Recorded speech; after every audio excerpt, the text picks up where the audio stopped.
Saul Sanchez nangisay sa Lona, Paucast nag-public apology, retirement fight para kay Alas gone wrong at SB na kuryente na naman. Una sa mga balitang may kinalaman sa boxing ay sa isang video na inilabas ni Pau Salud ng Paucast Sports ay nag-public apology siya after manalo si former 3 Division champ John Riel Casimero versus Saul Sanchez via first round smashing TKO, dahil siguro sa mga negatibong remarks sa magkapatid na Casimero at iba pa.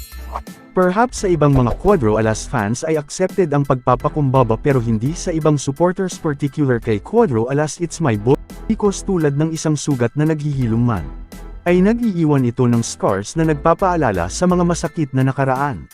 Ayon pa niya na, I would like to apologize to Casimero fans for doubting. I may have doubt the discipline pero yung lakas ay saludo po. Meanwhile parang naluso ang mga bashers lalo na si Chitae na sinasabing si Memo Heredia ang conditioning coach ni Saul Sanchez.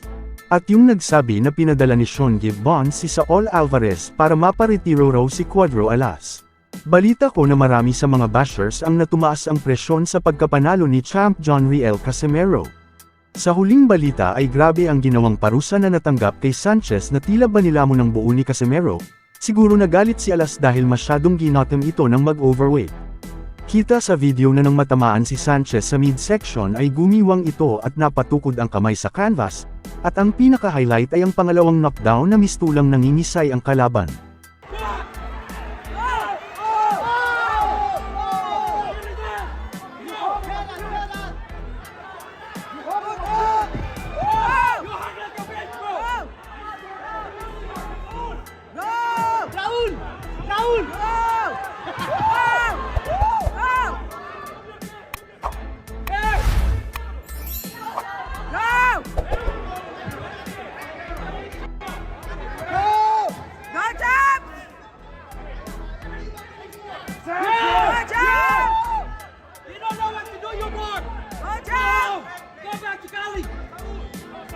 Sanchez, you hitting a big You hitting a big Sanchez. You a big Sanchez. Sanchez, you big.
Meanwhile para sa mga edad 18 years old and above na mahilig tumaya online ay you can earn as much as 12k bonus in your first deposit. Pwede kang tumalpak ng 5 pesos at manalo habang nanonood sa inyong mga paboritong sports like boxing, NBA, PBA, PBL at G-League games. Madali lang ang pag-deposit at withdrawal via Paymaya, GCash Direct, GCash QR at online banking.